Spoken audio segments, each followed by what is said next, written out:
Lassé des bilans comptables et des déboires amoureux, Candice décide de changer de chenin et quitte un Paris trop gris pour un avenir qu'elle espère plus rosé.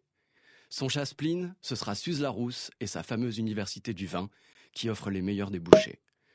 Là-bas, lors de la soirée de désintégration, Jean-Christophe, un redoublanquet de la bouteille, repère la belle. Goulayante dans sa robe grenat qui laisse apparaître une belle cuisse, Candice tape dans l'œil aviné de Jean-Christophe. C'est décidé, ce soir, il l'accoste. Alors pour se donner du courage, il arboie jusqu'à plus soif.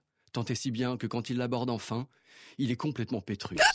Un peu trop franc du cabernet, il lui lance « Salut ma Paul, ça te dirait de voir mon pic Saint-Loup ?» Le sang de Cancan ne fait qu'un tour. « Mais sans va rien !» lui répond-elle avec une fougue toute ch'timi. Et là, elle lui met un gros moulin à vent. Candice, ce qu'elle veut, c'est un prince charmant sur son beau cheval blanc. Pas se mal élever en fût de chêne. Et le lendemain matin, ça n'y coupe pas, le pauvre a en effet la gueule de bois. Il pense que tous ses espoirs sont ruinards. Mais Candice n'est pas du genre rancunier. Allez hop, un médoc, un petit verre d'eau, et la voilà qui bouchonne son grand malade. Réconciliés, les apprentis sommeliers se fixent un nouveau rendez-vous. Mais attention, ce soir, pour éviter tout débordement, on reste au vin sobre. Et c'est un Jean-Christophe parfaitement équilibré qui se met à compter clairette à sa belle. Fasciné, Candice boit les paroles du beau Québécois sans rien recracher. Ils vont même jusqu'à évoquer les prénoms de leurs futurs enfants. Margot pour une fille, Émilion pour un garçon. Jean-Christophe a un grain et ça, Cancan a toujours adoré. Sans même s'en rendre compte, elle rit à gorgée déployée. Or, comme chacun sait, femme qui risling à moitié dans ta lit, fatalement, ils se tombent dans les bras l'un de l'autre et s'allongent dans le vin de paille. Submergé par l'émotion, Jean-Christophe a d'abord un peu de mal à bandole.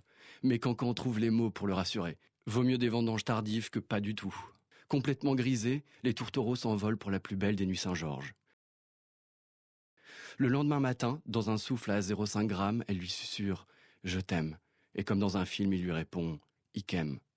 Mais au fond de lui, Jean-Christophe est préoccupé. Certes, il a tiré le gros lot, mais il sait qu'il va maintenant devoir convaincre le redouté Marc de Bourgogne, qui n'est pas plus bourguignon que moi je suis bordelais, d'obtenir la main de sa fille unique et préférée. Heureusement, les deux hommes se découvrent animés de la même passion pour la boisson.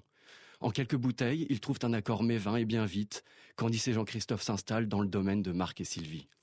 Un domaine où l'amour sera loi, où l'amour sera roi, et où ce soir nous pouvons exceptionnellement oublier toute modération et trinquer gaiement à ce bel assemblage.